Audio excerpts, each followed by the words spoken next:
webinar kita saksikan bersama profil dari Gamal Institute.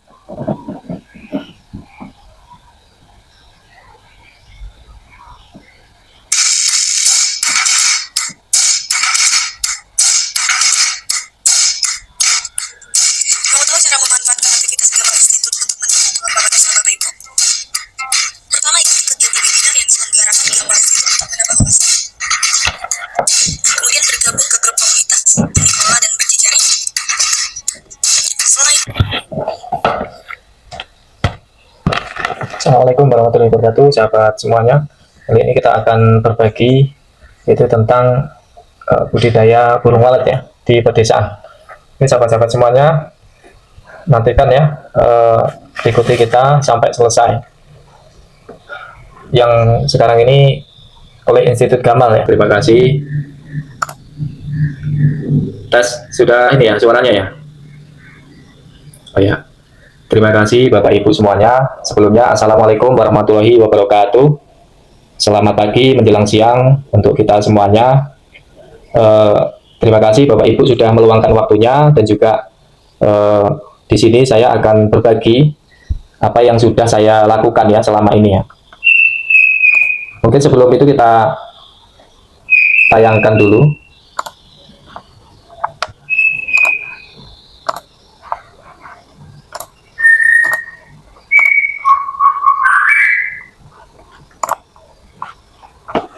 Bentar ya. Sudah nampak ya untuk slide saya ya? Belum ya? Saya share dulu ya.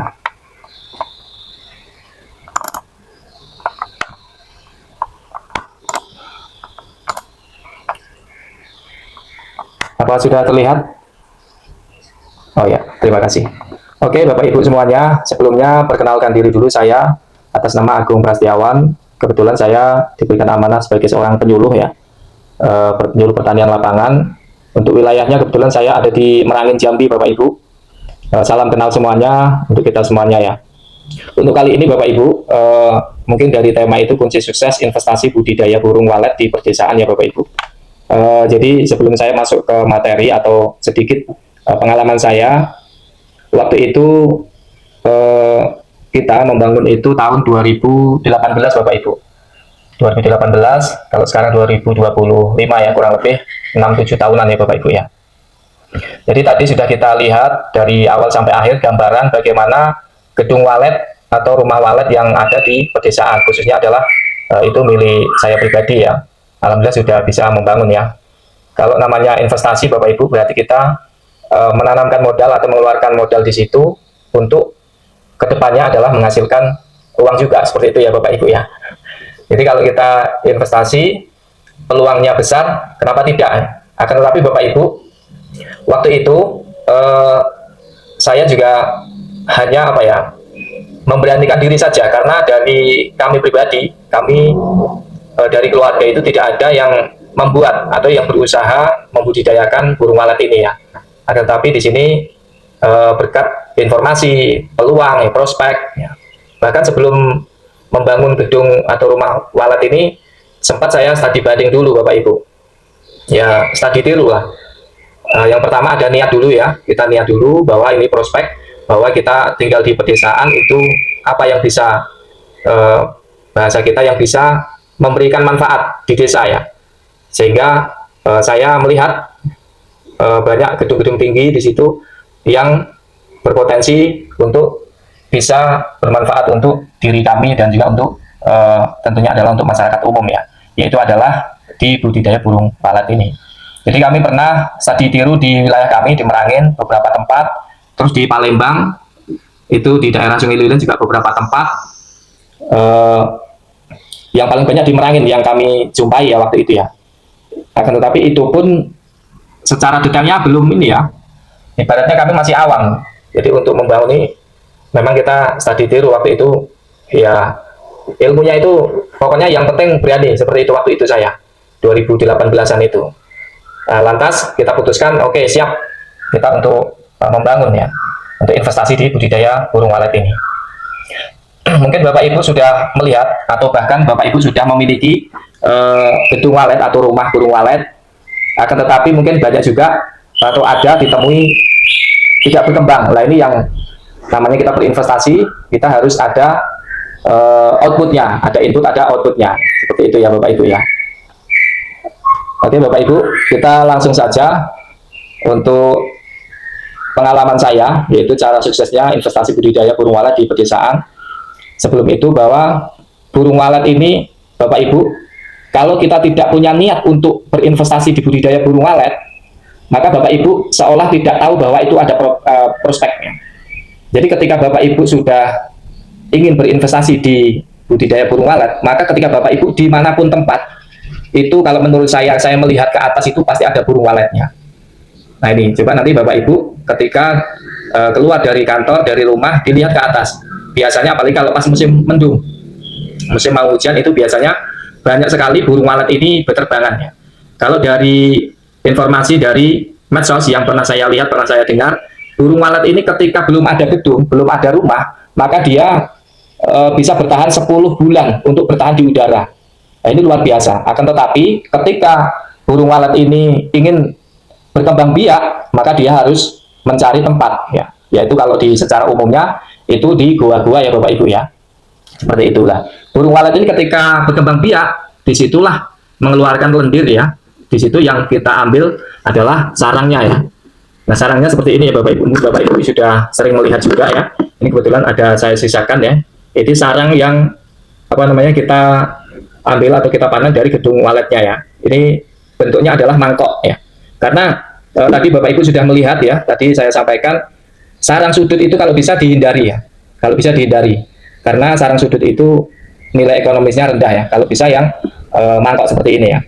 Jadi burung walet ini ada beberapa jenis Bapak Ibu. Ketika Bapak Ibu keluar dari kantor, dari rumahnya, melihat ke atas, itu ada burung yang berterbangan, yang sukanya adalah suka meluncur. Dia makanannya adalah makanan jenis serangga berterbangan. Itu sebetulnya banyak kita jumpai ya. Yang familiar aja Bapak Ibu, sebetulnya ada 6 atau 7 jenis. Tapi yang saya jumpai di wilayah saya itu ada 1 seriti, yang kedua ada layang-layang, yang ketiga ada burung walet Bapak Ibu. Nah Bapak Ibu bisa melihat kalau untuk burung seriti atau burung layang-layang khususnya, Bapak Ibu ketika melintas di perjalanan banyak sekali burung ya itu bertengger di kabel-kabel listrik ya Bapak Ibu ya. Nah itu adalah kalau saya namakan itu burung layang-layang ya Bapak Ibu. Nah itu tidak bisa dimanfaatkan air liurnya dan itu bukan yang kita kehendaki. Dan yang kedua adalah burung seriti. Nah kalau burung layang-layang tadi dia bisa bertengger Bapak Ibu. Akan tetapi kalau burung seriti dia tidak bisa bertengger, dia kakinya itu lemah ya. Sama dengan burung walet. Burung walet dengan burung seriti ini perbedaannya tipis sekali Bapak Ibu.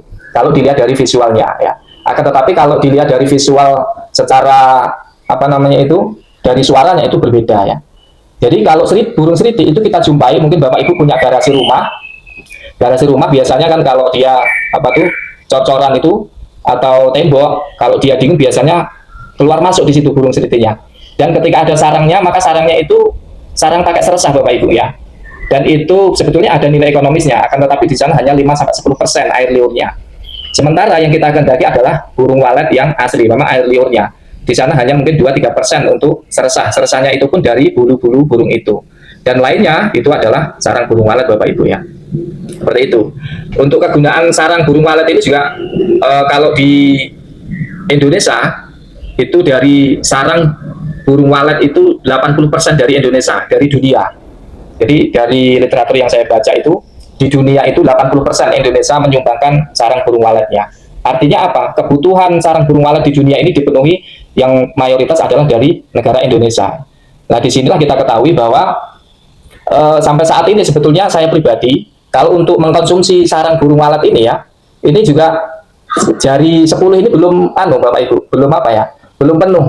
Jadi kita hanya memanfaatkan nilai ekonomisnya saja ya. Jadi tidak kita konsumsi secara harian. Padahal kalau dari beberapa literatur manfaatnya banyak sekali ya. Untuk kesehatan ya, untuk kosmetik juga bisa. Seperti itu Bapak Ibu.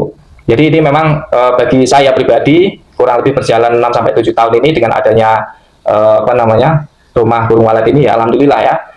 intinya sudah, menurut saya sudah berhasil lah kan, seperti itu Bapak Ibu. Oke Bapak Ibu, kita masuk di teknis budidaya walet. Mungkin di sini nanti saya akan banyak menceritakan kisah saya, di mana karena untuk pemeliharaan gedung walet saya itu memang saya sendiri yang melakukannya, tidak saya upahkan. Karena ada di sini itu dari teman-teman kita, dia menawarkan jasa juga untuk melakukan perawatan seperti itu ya. Tetapi kalau di tempat saya ini, alhamdulillah bisa kita lakukan secara sendiri ya. Untuk Bapak Ibu, persyaratan lokasi ya, ini yang perlu diketahui Bapak Ibu, di wilayah yang MDPL-nya itu meter di atas permukaan lautnya itu di bawah 1000 ya Bapak Ibu. Kalau di wilayah tempat saya itu sekitar 300-an MDPL. Jadi maksimal itu 1000 ya. Kalau di 1000 MDPL masih bisa tuh dikembangkan atau dibudidayakan burung walet ini. Terus persyaratan lokasi selanjutnya adalah lokasi yang murni dan alami. Makanya di sini kenapa yang terbanyak itu di wilayah pedesaan ya. Sebetulnya di perkotaan juga ada Bapak Ibu ya. Akan tetapi kalau di perkotaan itu lokasinya, apalagi kalau kota-kota besar itu polusi udah banyak ya, apalagi kalau ada kota industri. Nah, itu pasti sangat berpengaruh ya, karena namanya apalagi kalau industri yang di sana ada asapnya itu luar biasa ya, jangankan burung ya. Kita sendiri aja manusia juga nggak tahan ya, ada di sekitaran itu ya. Sehingga di sini yang lokasi yang paling bagus adalah yang murni dan alami ya, yaitu seperti daerah persawahan ya, terus di hutan, di rawa-rawa kayak seperti itu. Terus di banyak yang apa itu namanya ya, di persawahan yang paling utama itu ya. Kalau di wilayah Sumatera itu hutan-hutan masih banyak di situ, tetap itu yang paling bagus ya. Terus selain itu adalah jauh dari binatang buas yang pemakan daging ya, yang tadi saya sampaikan jenisnya adalah burung pito alba. Itu merupakan musuh utama bagi kita sebagai pembudidaya burung walet Bapak Ibu. Karena ketika burung walet ini sampai bisa masuk Bapak Ibu, ini luar biasa ya. Bisa stres burung yang ada di dalam, selain dimakan oleh burung hantu tersebut, dari baunya saja itu burung waletnya akan bisa stres, sehingga dia bisa keluar daripada gedung kita itu ya. Sehingga di sini bagi pembudidaya burung walet ini hama yang utama, dan tidak sedikit salah satu kegagalan atau kurang berkembangnya atau lambat berkembangnya gedung walet itu disebabkan oleh burung hantu ini Bapak Ibu ya. Nah, terus selanjutnya adalah lokasi yang banyak burung seritinya. Tadi saya sampaikan bahwa burung seriti itu mirip dengan burung walet. Jadi Bapak Ibu, kalau kita membuat gedung baru, ya, kalau kita membuat gedung baru itu bisa dipastikan jarang ada burung seritinya. Kalaupun ada itu tidak banyak ya. Kalaupun ada, karena burung seriti itu dia hampir sama dengan burung walet. Kemungkinan nih ya, ada percampuran antara burung seriti dengan burung walet, mungkin itu berkembang biaknya itu ya. Akan tetapi yang saya alami setelah gedung waletnya jadi, alhamdulillah sampai sekarang ini tidak ada satupun burung seriti ya. Akan tetapi pernah dijumpai di tempat kawan, di tempat teman itu ada juga ya. Karena memang dari awal itu burung seritinya itu ada di daerah situ yang yang saya sampaikan di garasi seperti itu ya. Terus tadi pagi saya juga di chat sama saudara di daerah Jawa. Beliau memiliki garasi dan di sana itu banyak burung seriti. Apa bisa itu dibangun? Ya tadi sangat bisa ya, saya jawab sangat bisa. Karena salah satu persyaratan lokasinya itu adalah lokasi yang banyak burung seriti. Kenapa harus yang lokasi yang banyak burung seriti? Karena makanan burung seriti itu sama dengan makanan burung walet. Artinya kalau kita bangun di situ, ketika nanti ada burung walet yang ada di gedung kita, berarti aman posisinya. Jadi mencari makannya pun tidak jauh ya. Tapi biasanya menurut literatur yang saya baca, ketika ada burung walet di gedung kita dan burung seriti di gedung kita, dan di gedung kita itu sudah banyak burung waletnya, maka burung seriti itu akan secara lambat laun akan hilang ya. Ya dengan cara ya, dia pergi sendiri ya, karena bukan koloni dia, seperti itulah kurang lebih ya. Terus selanjutnya Bapak Ibu, setelah persyaratan lokasi itu kita penuhi, untuk persyaratan lokasi ini Bapak Ibu, kalau menurut saya di Indonesia ini sangat cocok semua, asalkan di bawah 1000 mdpl ya. Seperti itu Bapak Ibu. Terus selanjutnya ini ada gedung dan tata ruangnya Bapak Ibu. Ini berbagai bentuk gedung dan juga bentuknya ya. Kalau yang di atas ini itu adalah bentuk yang lain ya. Yang di sini Bapak Ibu ada lubang LMB, lubang masuk burung. Terus ada di bawahnya ini lubang void ya, sampai di bawah ini. Nah ini adalah lantai satunya, ini lantai duanya. Dan ini adalah untuk tangganya ya, untuk naik dari lantai 1 ke lantai 2-nya. Nah ini Bapak Ibu, untuk bentuknya ini, kalau yang di sebelah kanan ini gedung saya yang pertama yang saya bangun tahun 2018. Terus yang di bawah ini adalah gedung saya yang kedua Bapak Ibu. Akan tetapi ini sangat kecil dan pendek ya. Kalau ini kita hanya memanfaatkan ada ada bangunan yang tidak terpakai. Dulu itu adalah dapur ya. Sehingga sekarang kita manfaatkan untuk budidaya burung walet ya. Kalau yang di bawah ini ukurannya dia 5,8 ya, tapi sudah kita pakai untuk untuk lubang monyet atau untuk LNP juga, untuk low void-nya, sehingga paling tinggal di sini sekitar 6 ya. 6 meteran di sini. Ketinggiannya ini hanya 2,7 ya. 2,7 meter. Nah, kalau ini Bapak Ibu, ini adalah gedung kedua saya yang alhamdulillah juga sudah ada isinya ya. Sudah ada isinya, walau dikatakan lambat, sudah ada 8 sarang. Ya, sudah ada 8 sarang, dan kemarin sore saya baru untuk melakukan perawatan, yaitu adalah pengendalian hama, yaitu tikus di sini ya. Ya, ini ada beberapa catatan gedung saya yang kedua ini, karena kita kemarin hanya memanfaatkan saja. Terus yang gedung pertama ini 4x8 tinggi 10 ya. Ini ada 5 lantai ya. Kita lihat dari atas itu ada lubang-lubangnya 1, 2, 3, 4, 5 sampai bawah ini ya. Ini saya buat 10 meter ini 5 lantai. Yang lantai bawah itu ketinggiannya 2,75. Sementara di lantai di atasnya itu 2 meteran semuanya. Ya, 2 meter, bahkan 2 meter itu kotor. Karena pertimbangan saya waktu membuat itu, kalau tinggi, kalau sampai 3 meter saya harus pakai tangga. Mungkin capek seperti itu ya. Itu pertimbangan saya waktu itu. Dan alhamdulillah ketika panen pun yang di atas itu kita tidak pakai tangga lagi, tidak pakai kursi lagi ya. Seperti itu Bapak Ibu. Ya. Ini tidak jalan ya sekarang?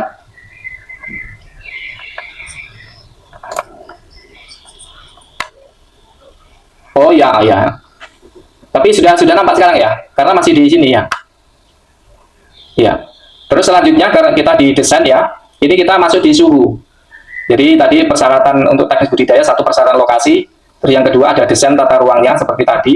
Kalau untuk desain dan tata ruang ini, kalau menurut saya tidak ada masalah Bapak Ibu. Bapak Ibu ketika membangun gedung, bentuknya seperti apa itu tidak ada masalah kalau bagi saya ya. Untuk pengalaman saya, karena gedung saya yang kedua aja seperti itu ya, itu aja sudah ada 8 sarang dan burungnya juga lumayan banyak ya.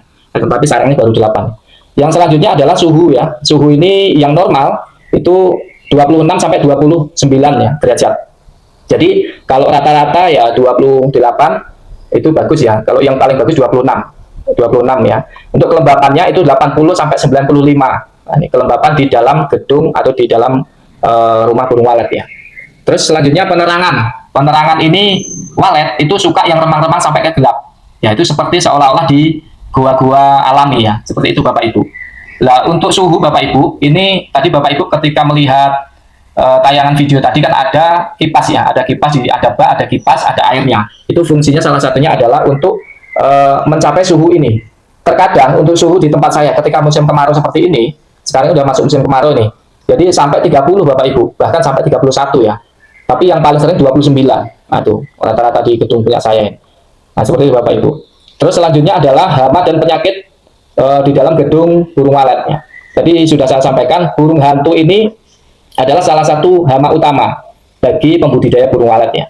Yang kedua adalah tikus. Nah ini, Bapak Ibu, burung hantu dan tikus ini sama-sama pemakan kanibal ya kan, sama-sama pemakan daging lah. Jadi tikus ini juga pernah saya 2 kali waktu itu, saya tidak sadar ya, karena tidak tahu, itulah menjadi pengalaman saya. Jadi ketika itu ada di pojokan, ada 2 tempat ya. Waktu itu ketemu satu tempat, kita masih biasa aja. Ini apa ini? Saya lihat di pojokan itu kan ada seperti bulu-bulu semuanya ya. Bulu burung itu di pojokan itu melingkar banyak itu. 2 kali sempat seperti itu. Nah, itu populasi saya memang sangat turun ya. Sangat turun karena disebabkan oleh tikus tadi. Padahal di gedung kita sudah kita berikan antisipasi tadi ya. Seng yang dikelilingkan di gedung walet tadi. Akan tetapi itu tetap masih bisa masuk ya. Solusinya waktu itu langsung kita berikan insektisida ya, rodentisida ya. Yaitu adalah untuk obat hama tikus ya. Banyak sekali kita jumpai di toko-toko pertanian ya. Terus selain itu juga ada tokek atau cicak. Tadi juga nampak ya Bapak Ibu, di waktu kita naik tadi itu ada cicak. Itu cicak yang seperti tokek, memang besar itu. Itu juga memakan anakan burung walet tersebut ya. Nah, ini juga harus kita kendalikan ya. Jadi kalau tokek atau cicak ini biasanya kalau kita menyemprot hama seperti laba-laba, terus apa namanya ada kutu-kutu, itu kan itu nanti ketika mati yang makan biasanya cicak. Cicak ini biasanya akan mati juga, nampak di sana mati seperti itu. Makanya di situ pengendalian apa namanya hamanya itu juga sangat penting ya. Terus yang selanjutnya adalah panen Bapak Ibu ya. Panen ini juga kunci. Ketika Bapak Ibu sudah membangun gedung ya, sudah semuanya sudah tertata, di situ Bapak Ibu panennya itu apa namanya rampasan atau tidak sesuai, bahkan belum saatnya dipanen itu akan mempengaruhi populasinya ya. Jadi di panen ini biasanya ada 3 ya, yaitu rampasan, buang telur, dan penetasan. Kalau saya di sini biasanya saya panennya di penetasan ya. Kenapa penetasan? Penetasan ini adalah yang sarang burung walet yang kita ambil itu adalah sarang burung walet yang posisinya sudah menetas ya. Jadi ketika kalau dari literatur itu burung walet itu dari bertelur sampai burung itu pergi atau apa namanya itu muar, kalau bahasa kami itu udah bisa terbang, itu kurang lebih 40-an hari ya. Jadi ketika burung sudah seperti itu, maka kita bisa panen, kita ambil itu. Kalau biasanya saya ambil ukurannya 2 jari ini lah, seperti ini ya, seperti sarang ini. Kalau dia kita lihat nanti kita apa namanya itu, kita raba sudah kosong, sudah nggak ada, maka itu bisa kita panen ya. Biasanya kalau ukuran 2 jari itu biasanya sudah panen ya kalau kosong, artinya sudah tidak ada telurnya. Terus panen yang kedua itu adalah panen buang telur ya. Buang telur ini ketika ini seperti ini sarang ini sarang di papan sirip. Nah, itu ada telurnya 2, maka itu bisa dipanen juga ya. Jadi semua sarang yang sudah ada telurnya itu bisa dipanen juga. Itu cara panen yang kedua. Cara panen yang ketiga adalah rampasan Bapak Ibu. Nah, rampasan ini Bapak Ibu kita tidak peduli ya. Yang penting ketika ukuran sarang ini sudah ada 2 jari, entah di situ belum ada, entah di situ baru jadi ya. Di situ sudah ada telurnya 1 ataupun 2, maupun ada anakannya, kalau sistem rampasan ini tetap dipanen ya. Ya, ini sebuah pilihan Bapak Ibu untuk pemanenan ini. Kalau rampasan ini sebetulnya kalau untuk pertama kali bagus Bapak Ibu ya. Jadi mungkin gedung sudah berumur, ketika sudah mulai di-on-kan, itu sudah banyak gedungnya, sudah banyak burung waletnya, panen perdana itu biasanya bisa dirampas ya. Mungkin ukuran usianya itu sudah 1,5 tahun atau di atasnya, itu bisa dipanen rampasannya. Tujuannya panen rampasan ini adalah untuk menyeragamkan panen ke depannya. Jadi biasanya burung walet ini ketika membuat sarang itu dia kan tidak bareng ya. Jadi ada yang baru membuat, ada yang belum, ada yang sudah jadi, ada yang belum. Ketika dipanen rampasan, maka ketika periode berikutnya itu biasanya akan sama atau bareng ya. Akan bareng-bareng membuat sarang, terus bertelur lah, terus anaknya keluar dari sarangnya. Itu tujuan daripada panen rampasan. Akan tapi minusnya, kalau panen rampasan ini Bapak Ibu, minusnya atau kekurangannya termasuk buang telur, ini kekurangannya adalah populasi burung walet yang ada di gedung kita itu nanti tidak terjaga. Karena seharusnya kalau anakannya itu sudah bisa terbang, terus baru kita panen, maka tentunya adalah populasinya akan terjaga. Artinya populasinya bertambah terus untuk regenerasi. Karena kita bisa panen sarang burung walet ini karena dari burung waletnya itu, maka itu saya walaupun dikatakan panennya itu tidak sebanyak mungkin rampasan, akan tetapi tujuan utama saya memang untuk menjaga koloni atau populasi. Seperti itu ya Bapak Ibu ya. Terus selanjutnya untuk standarisasi rumah burung walet. Tadi di sana ada di gedung kita itu ada lubang masuk burung walet ya, ada LMP. Itu ukurannya Bapak Ibu 40 x 70 standarnya.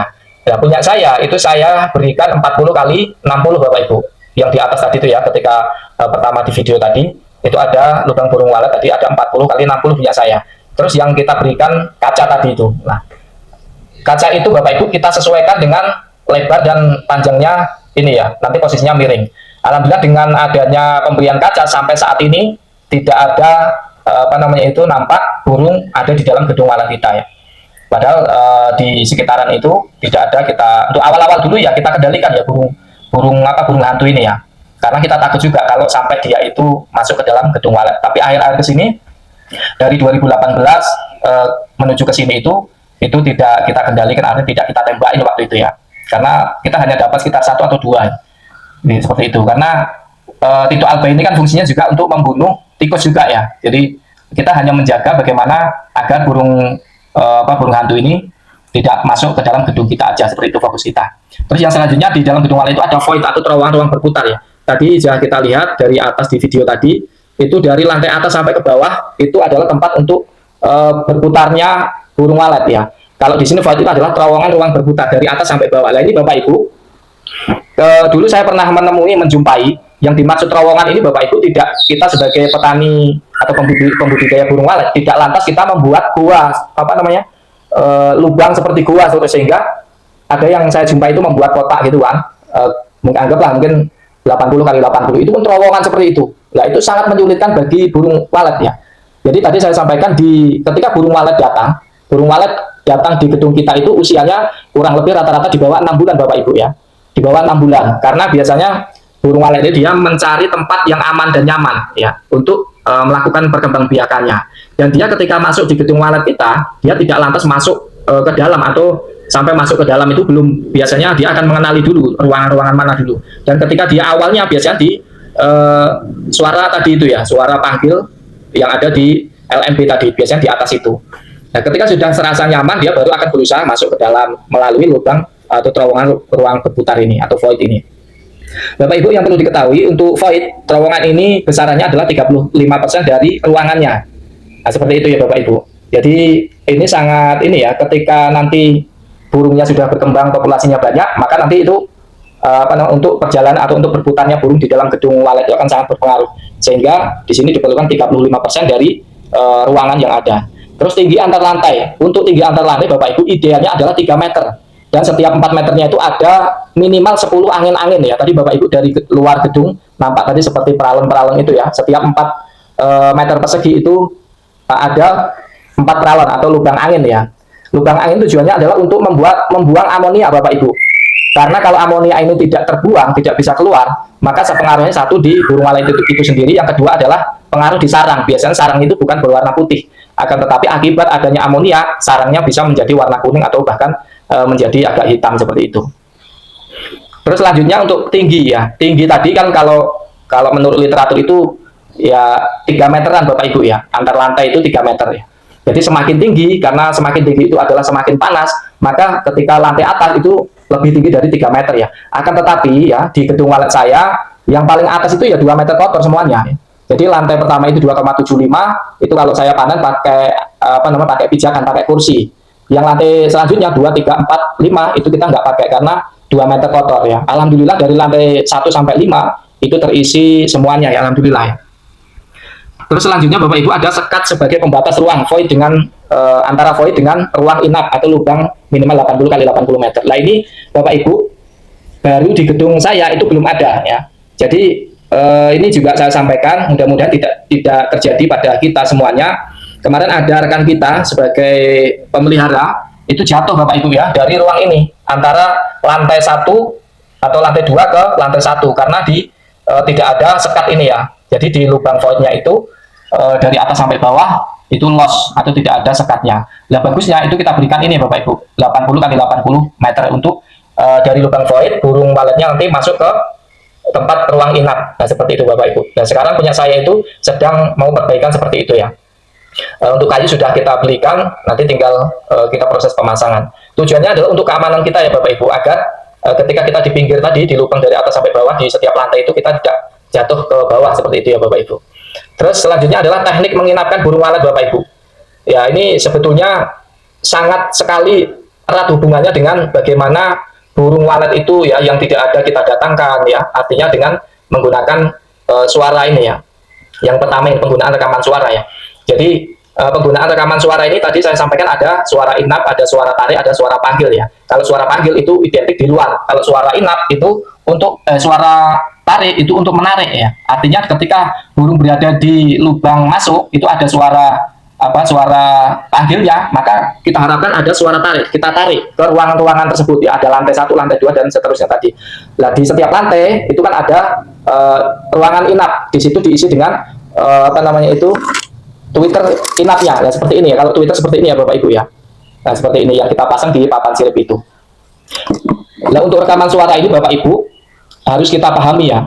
Kalau untuk suara panggil itu kan ada setiap suara itu ada volumenya ya. Kalau suara panggil Bapak Ibu ketika kita anggap angka 1 sampai 20, maka volume suara panggil ini adalah di 12 atau 13 ya Bapak Ibu. Nah, seperti itu. Kalau yang suara tarik itu 9 sampai 10 ya, itu untuk kisarannya. Sementara untuk suara inap itu bisa di angka 6 sampai 8 ya. Artinya Bapak Ibu tergantung kita. Oh, ini kalau suara inapnya kalau saya gunakan 6 ini terlalu kecil. Nah, biasanya kita kan peka ya suara apa namanya di telinga kita itu kan apa namanya apa itu tergelitik juga dengan suara itu ya. Terus selanjutnya adalah untuk teknik menginapkan burung walet ini kita menggunakan aroma ya Bapak Ibu. Bapak Ibu untuk menggunakan aroma ini tidak usah ini ya, tidak usah macam-macam. Artinya Bapak Ibu satu bisa intinya menggunakan aroma sarang burung walet itu sendiri ya. Yang penting konsisten saja ya. Seperti itu ya Bapak Ibu ya. Jadi untuk menggunakan aroma ini kita bisa beli, tapi Bapak Ibu bisa membeli yang khususnya adalah terbuat dari sarang burung walet itu sendiri. Itu akan menurut pengalaman saya itu akan lebih menarik ya, karena artinya lingkungan yang kita buat di dalam gedung walet itu sesuai dengan yang diharapkan oleh burung walet itu. Terus yang selanjutnya adalah metode pengairan Bapak Ibu ya. Metode pengairan ini yang saya jalankan itu adalah menggunakan kipas untuk mengipasi air ya. Seperti tadi ada bak, terus kita kipasi menggunakan air seperti itu tadi Bapak ya. Terus ada juga kalau yang lebih mahal lagi, kalau menurut saya ini metode yang sangat murah ya, sangat terjangkau lah. Kalau kita menggunakan embun, apa itu namanya? Seperti embun ya, itu ya lumayan, satu alat itu bisa harganya sekitar 3 jutaan sampai 5 jutaan seperti itu untuk metode pengairan ini. Kalau saya menggunakan apa itu namanya? Metode kipas untuk CPU itu ya.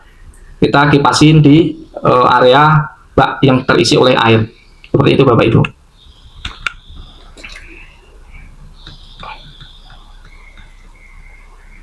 Oke, selanjutnya Bapak Ibu, ketika gedung walet kita sudah terbangun, maka aspek yang sangat menentukan keberhasilan ialah cara pengelolaannya Bapak Ibu, yaitu adalah teknik memanggil dan pemeliharaan atau perawatan dan pemanenan sarang burung walet tersebut ya. Di sini Bapak Ibu sebetulnya ya untuk pembangunan gedung walet ini Bapak Ibu harus mempercayakan kepada yang khusus biasanya membangun gedung walet ya.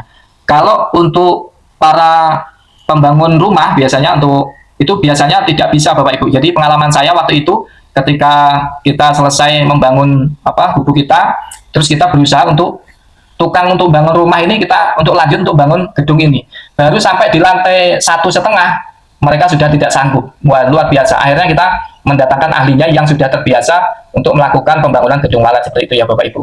Nah, tinggal Bapak Ibu untuk itunya, untuk kesepakatan harganya, pembangunannya mau harian atau mau borongan, dipersilahkan. Itu saran saya Bapak Ibu ya. Oke, demikian Bapak Ibu, semoga apa yang